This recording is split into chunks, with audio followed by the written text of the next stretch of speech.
Hi friends, എല്ലാവർക്കും നമ്മുടെ പുതിയ വീഡിയോയിലോട്ട് സ്വാഗതം. അപ്പോൾ നമ്മളിന്ന് ചെയ്യാൻ പോകുന്ന 12 പാനൽ കുർത്തിയാണ് കേട്ടോ. അപ്പം ഇതിൽ നമ്മൾ ഫ്രണ്ട് പാർട്ടിൽ ഒരു 6 പാനലാണ് വരുന്നത്, ബാക്ക് പാർട്ടിൽ 6 പാനൽ വരും. അതിനുശേഷം അതെല്ലാം ജോയിൻ ചെയ്തിട്ടാണ് നമ്മൾ കുർത്തി ചെയ്തെടുക്കുന്നത്. അപ്പോൾ ഇത് നമ്മൾ എടുത്തിരിക്കുന്ന മെറ്റീരിയൽ എന്ന് പറയുന്നത് നമ്മുടെ അമേരിക്കൻ ക്രേപ്പാണ് കേട്ടോ. അപ്പോൾ ഇതിൻ്റെ വിഡ്ത്ത് വരുന്നത്, അതായത് ഇതൊരു 41 ഇഞ്ചാണ് ഇതിൻ്റെ വീതി വരുന്നത്. അതായത് നമ്മുടെ ഈ ഒരു തേരുവശം മുതലേ ഈ ഒരു തേരുവശം വരെ നമുക്ക് ടോട്ടൽ ലെങ്ത്ത് വരുന്നത് 41 ഇഞ്ചാണ്. അപ്പോൾ അത് ഞാൻ ടോപ്പിൻ്റെ ലെങ്ത് ആയിട്ടാണ് എടുത്തിരിക്കുന്നത് കേട്ടോ. അപ്പോൾ അത് ഫുള്ളും ഞാൻ ലെങ്ത്തായി എടുത്തിരിക്കുകയാണ്. ഓക്കെ, ഇനി നമുക്ക് വിഡ്ത്താണ് നോക്കാനുള്ളത്. അപ്പോൾ നമ്മൾ ഈ ഒരു മെറ്റീരിയൽ നമ്മൾ 4 ഫോൾഡ് ചെയ്തിട്ടാണ് വെച്ചിരിക്കുന്നത്. അതായത് നമ്മൾ 2 പ്രാവശ്യം മടക്കി, അപ്പോൾ നമുക്ക് 4 ഫോൾഡായിട്ട് വരും. ഇവിടെ 2 ലെയർ വന്നിട്ടുണ്ട്, അതുപോലെ തന്നെ ഇവിടെ ബാക്കിലും 2 ലെയർ വന്നിട്ടുണ്ട്. ഓക്കെ, അപ്പോൾ ടോട്ടൽ 4 ലെയറാണ് വന്നിരിക്കുന്നത്. ഇത് മടക്കി വെച്ചതിന് ശേഷം നമുക്ക് ഇതിൻ്റെ ഒരു ലെങ്ത്ത് എന്ന് പറയുന്നത് ഇവിടെ മുതൽ നമ്മൾ ഇവിടെ വരെ മെഷർ ചെയ്യുമ്പോൾ നമുക്ക് കിട്ടുന്നത് ഒരു 27 അടുത്താണ്. അപ്പോൾ ഞാൻ 26 ഇഞ്ചായിട്ടാണ് ഇത് എടുക്കുന്നത്. ഓക്കെ, കാരണം ഇത് ക്രേപ്പാണ്, അപ്പോൾ അങ്ങോട്ടും ഇങ്ങോട്ടൊക്കെ നീങ്ങിയാലും മെഷർമെൻ്റ് ഒക്കെ ചേഞ്ച് ചെയ്യും. അപ്പോൾ ഞാൻ 26 ഇഞ്ചായിട്ടാണ് അത് എടുക്കുന്നത്. ഓക്കെ, അപ്പോൾ നമ്മുടെ ഈ മെറ്റീരിയൽ നമ്മൾ 4 ലെയറായിട്ടാണല്ലോ വെച്ചിരിക്കുന്നത്. അപ്പോൾ നമുക്ക് ഒരു ലെയറിൽ നമുക്ക് 3 പീസ് കിട്ടിയാലാണ് നമുക്ക് 12 പാനൽ തയ്ക്കാൻ പറ്റുള്ളൂ. ഓക്കെ, അപ്പോൾ നമ്മൾ ആദ്യം ചെയ്യുന്നത് ഓരോ ലെയറും നമ്മൾ ഈക്വൽ ആയിട്ടുള്ള 3 പാർട്സ് ആയിട്ട് നമ്മൾ മാർക്ക് ചെയ്ത് കൊടുക്കുക. അതായത് നമ്മുടെ വിഡ്ത്ത് ഉണ്ടല്ലോ, അതായത് ഇവിടം മുതൽ ഇവിടം വരെയുള്ളത് നമുക്ക് 26 ഇഞ്ചാണല്ലോ. അപ്പോൾ നമ്മൾ 26നെ 3 കൊണ്ട് ഡിവൈഡ് ചെയ്യുമ്പോൾ നമുക്ക് 8.6 ആണ് കിട്ടുന്നത്.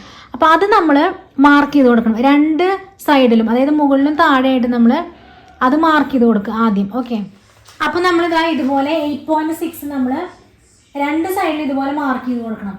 അപ്പോൾ ഇവിടെ 8.6 മാർക്ക് ചെയ്തു. അതിനുശേഷം വീണ്ടും ഒരു 8.6 മാർക്ക് ചെയ്ത് കൊടുക്കുക, വീണ്ടും ഒരു 8.6 മാർക്ക് ചെയ്ത് കൊടുക്കുക.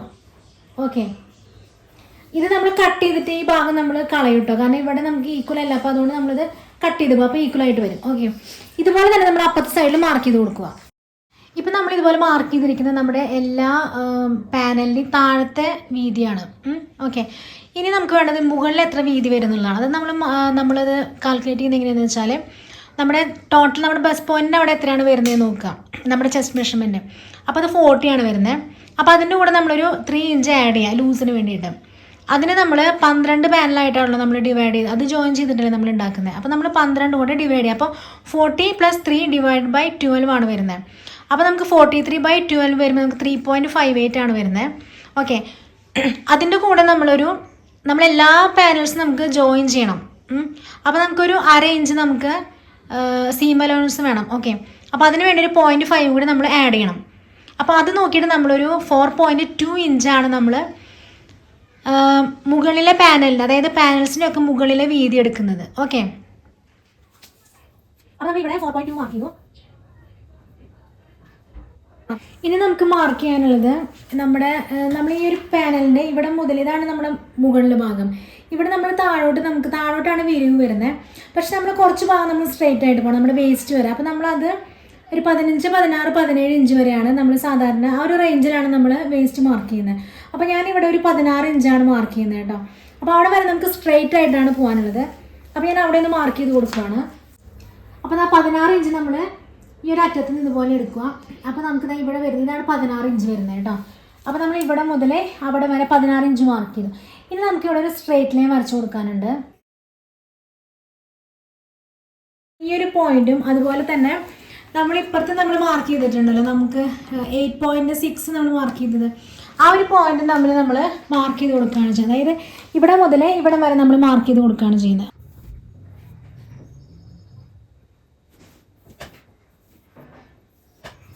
ഓക്കെ, ഇതുപോലെയാണ് വരുന്നത്.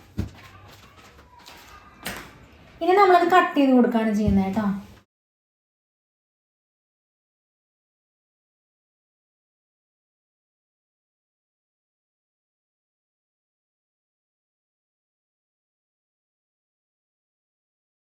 അതാണ് നമ്മൾ ഇതുപോലെ കട്ട് ചെയ്തെടുത്തിരിക്കുകയാണ്. ഇനി നമ്മൾ ചെയ്യുന്ന ഈ ഒരു പോർഷൻ നമ്മൾ എടുത്തിട്ട് ആ മുകളിലെ പോർഷൻ വരുന്നത് നമ്മൾ ഇങ്ങോട്ട് വെച്ച് കൊടുക്കുകയാണ്. ഓക്കെ, ഈ പോർഷൻ നമ്മൾ ഇവിടെ ഇതുപോലെ വെച്ച് കൊടുക്കുകയാണ്. കറക്റ്റ് നമ്മൾ ഈ ഒരു പോർഷൻ, അപ്പോൾ നമ്മൾ ഇതിങ്ങനെ ഇതുപോലെ വെച്ച് കൊടുക്കുകയാണ്.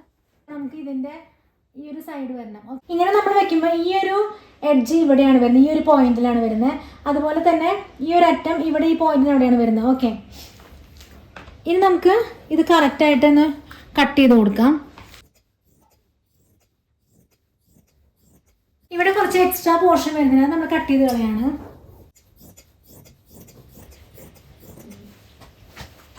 ഇനി നമ്മൾ ചെയ്യുന്ന ഈ ഒരു പോർഷൻ ഇപ്പർ സൈഡിലോട്ട് വെച്ചിട്ട് നമ്മൾ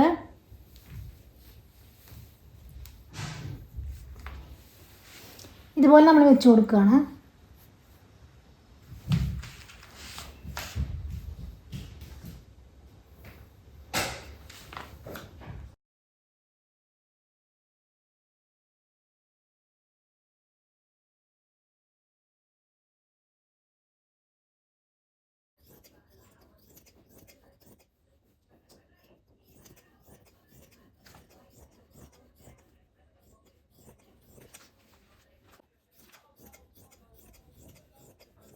അപ്പോൾ നമ്മളിത് ആദ്യം കട്ട് ചെയ്തതിന് ഫോൾഡ് ഉണ്ടായിരുന്നു കേട്ടോ. അപ്പോൾ അതൊന്ന് നമുക്ക് കട്ട് ചെയ്ത് കൊടുക്കാനുണ്ട് സ്ട്രെയിറ്റ് ആയിട്ട്.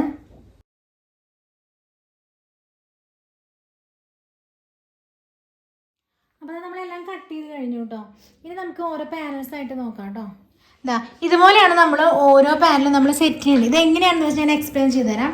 നമ്മൾ ഓരോ പാനൽസ് എടുക്കുക, എന്നിട്ട് ഓരോ പാനലിലും നമുക്ക് ഇപ്പോൾ ഇവിടെ കണ്ടോ, ഇവിടെ സ്ട്രെയിറ്റ് ആയിട്ടുള്ള പോർഷനാണ്. അപ്പോൾ സ്ട്രെയിറ്റ് ആയിട്ടുള്ളൊരു ഭാഗം ഉണ്ടായിരിക്കും, അതുപോലെ തന്നെ കർവ് ആയിട്ടുള്ളത് കണ്ടോ, ഇവിടെ കർവാണ് വരുന്നത്. അങ്ങനെ എല്ലാ പാനൽസിലും സ്ട്രെയിറ്റ് ആയിട്ടും കർവ് ആയിട്ടും ഉണ്ടായിരിക്കും. ഓക്കെ, അപ്പോൾ നമ്മൾ എന്ത് ചെയ്യുന്നത് വെച്ചാൽ ആദ്യം 2 പാനൽ എടുക്കുക, എന്നിട്ട് 2 സ്ട്രെയിറ്റ് ആയിട്ടുള്ള പോർഷൻസ് ഒരുപോലെ വരുന്ന രീതിയിൽ ഇവിടെ സെറ്റ് ചെയ്ത് കൊടുക്കുക, കണ്ടല്ലേ.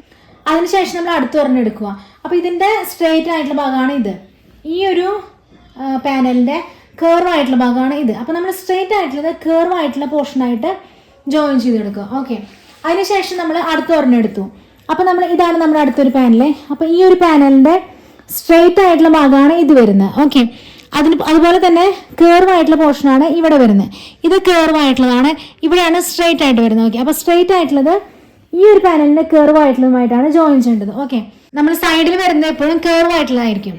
ഓക്കെ, സെൻറ്ററിൽ സ്ട്രെയിറ്റ് ആയിട്ടുള്ള 2 എണ്ണം, പിന്നെ സൈഡിൽ കർവ് ആയിട്ടുള്ള 2 എണ്ണമാണ് വരുന്നത്. ഓക്കെ, നമ്മൾ സെറ്റ് ചെയ്ത് വരുമ്പോൾ അങ്ങനെ തന്നെയാണ് വരുന്നത്. ഓക്കെ, ഇനി നമ്മൾ ചെയ്യുന്നത് ഈ എല്ലാ പാനൽസും നമ്മൾ ജോയിൻ ചെയ്യണം. അപ്പോൾ നമ്മൾ ആദ്യത്തെ 2 പാനൽ എടുത്തിട്ട് നമ്മൾ സൈഡിലൂടെ ഒരു 4 ഇഞ്ച് വിട്ട് നമ്മളിങ്ങനെ അടിച്ചു വരികയാണ് ചെയ്യുന്നത്. അതിനുശേഷം അടുത്ത് ജോയിൻ ചെയ്യുക. അങ്ങനെ 6 പാനൽസും നമ്മൾ സ്റ്റിച്ച് ചെയ്ത് കൊടുക്കുകയാണ് ചെയ്യുന്നത്. ഓക്കെ, അപ്പോൾ നമ്മൾ ഇതുപോലെ സ്റ്റിച്ച് ചെയ്ത് എടുത്തിട്ടുണ്ട്. അപ്പോൾ നമുക്ക് 6 പാനലാണ് വരുന്നത് ഒരു സൈഡിൽ. അപ്പോൾ ഇതുപോലെയാണ് നമ്മൾ സ്റ്റിച്ച് ചെയ്തെടുത്തിരിക്കുന്നത്. അപ്പോൾ ഇതിൻ്റെ താഴെ കണ്ടോ, ഇതുപോലെ കുറച്ചിങ്ങനെ അങ്ങോട്ടും ഇങ്ങോട്ടും കയറി ഇറങ്ങിയൊക്കെ ഇരിക്കും. കാരണം നമ്മൾ സ്ട്രെയിറ്റ് പാർട്ടും പിന്നെ കർവ് പാർട്ടും കൂടിയിട്ടല്ലേ നമ്മൾ സ്റ്റിച്ച് ചെയ്ത്. അപ്പോൾ അതുകൊണ്ട് ഇങ്ങനെ ചിലപ്പോൾ വരാൻ സാധ്യതയുണ്ട്. അപ്പോൾ നമ്മൾ ഒരു എക്സ്ട്രാ ഒരു 2 ഇഞ്ച് എടുക്കുന്നതാണ് നല്ലത്. അപ്പോൾ നമുക്ക് കറക്റ്റായിട്ട് ഇത് അവസാനം ഒന്ന് വെട്ടി കൊടുത്താൽ നമുക്ക് കറക്റ്റ് ലെങ്ത് ആയിട്ട് കിട്ടും. ഓക്കെ, അതായിട്ട് നമ്മൾ ഈ 2 പാർട്സ്, അതായത് ഫ്രണ്ടും ബാക്കും നമ്മൾ ഇതുപോലെ മടക്കിയിട്ട്, നമ്മൾ സാധാരണ നമ്മൾ മെഷർമെൻറ്റ് മാർക്ക് ചെയ്യാൻ വേണ്ടി ഇടത്തില്ല, അതുപോലെ തന്നെ നമ്മളിങ്ങനെ മടക്കിയിട്ട് ഇട്ട് കൊടുക്കുകയാണ്. പിന്നീട് നമ്മൾ ചെയ്യുന്നത്, നമ്മൾ സാധാരണ ഒരു എലയും ടോപ്പിന് നമ്മൾ ചെയ്യുന്ന പോലെ മെഷർമെൻറ്റൊക്കെ നമ്മൾ മാർക്ക് ചെയ്ത് കൊടുക്കുകയാണ്. പിന്നെ നമ്മൾ താഴത്തെ ലെങ്ത്ത് നമ്മളൊന്ന് കട്ട് ചെയ്ത് കൊടുക്കുന്നുണ്ട്. നമുക്ക് എത്ര ലെങ്ത്ത് വേണം നോക്കിയിട്ട് നമ്മളൊന്ന് ട്രിം ചെയ്ത് കൊടുക്കുകയാണ്. പിന്നീട് നമ്മളൊരു 3 ഇഞ്ചോളം നമ്മൾ മുകളിലോട്ട് മാർക്ക് ചെയ്തിട്ട് അത് ഇതുപോലെ കട്ട് ചെയ്ത് കൊടുക്കുകയാണ്. ഇത് നമുക്ക് സൈഡിൽ ഇങ്ങനെ തൂങ്ങി പോകാതിരിക്കാൻ വേണ്ടിയിട്ടുണ്ട്. നമ്മൾ സാധാരണ എലയും ടോപ്പിന് ചെയ്യുന്ന പോലെയാണ് കട്ടിങ് എല്ലാം ചെയ്യേണ്ടത്. ഓക്കെ, അപ്പോൾ ഇതാണ് ഫൈനൽ ലുക്ക് വരുന്നത് കേട്ടോ. നമ്മൾ വീനക്ക് കൊടുത്തിട്ടുണ്ട്, പിന്നെ ഇത്രയും ഫ്ലെയർ വരുന്നുണ്ട് കേട്ടോ.